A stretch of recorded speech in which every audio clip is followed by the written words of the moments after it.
Bonjour à tous. Le 18 avril, voici le chemin. Tes oreilles entendront derrière toi cette parole. Voici le chemin, marche-y. Quand vous irez à droite ou quand vous irez à gauche. Ésaïe 30, verset 21. Jacob Smith est un jeune homme de seulement 15 ans qui s'est fait remarquer comme un grand skieur libre. En ski libre, il n'y a pas de rampe ou de demi-tube préfabriqués pour faire des sauts acrobatiques. Seulement les chutes libres, les falaises et les rampes créées par la nature.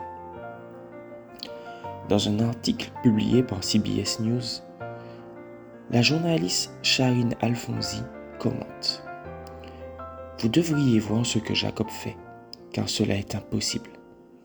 Le cas de Jacob Smith est particulier car il est légalement aveugle, souffre d'une vision tubulaire sévère et ses yeux ne peuvent pas percevoir la profondeur. Malgré sa cécité, il rivalise avec des jeunes de son âge qui ont une vision parfaite. Comment il fait ? Avec l'aide de son père. Jacob et son père Nathan communiquent à l'aide d'une radio bidirectionnelle.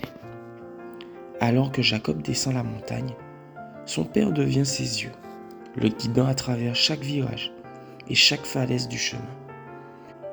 Lorsqu'on demande à Jacob à quel point il fait confiance à son père, il répond : « Assez pour tourner dès qu'il me le signale. » Notre expérience de vie n'est pas très différente de la situation de Jacob Smith. Souvent, les décisions que nous devons prendre ressemblent à des chutes libres inattendues ou à des falaises dangereuses qui nécessitent une action rapide et nous ne pouvons pas toujours voir où nous allons. Mais comme Jacob, nous avons un Père céleste qui se propose de devenir nos yeux lorsque nous sommes confrontés à une décision difficile, comme choisir un partenaire, une carrière ou un emploi. Dans le verset d'aujourd'hui, le Seigneur promet d'être cette voie qui nous indique le chemin que nous devons emprunter. Aujourd'hui, la promesse divine est pour toi. L'Éternel te guidera constamment. Ésaïe 58, verset 11. Mais tout comme Jacob et son père, la direction divine a besoin de notre obéissance pour être efficace. Comme le dit l'apôtre, aujourd'hui, si vous entendez sa voix, n'endurcissez pas vos cœurs. Hébreux 3, verset 15. Si nous acceptons la direction de Dieu aujourd'hui et obéissons à ses commandements, il sera comme une lumière pour éclairer ceux qui sont assis dans les ténèbres et dans l'ombre de la mort, pour diriger nos pas dans le chemin de la paix. Luc 1, verset 79.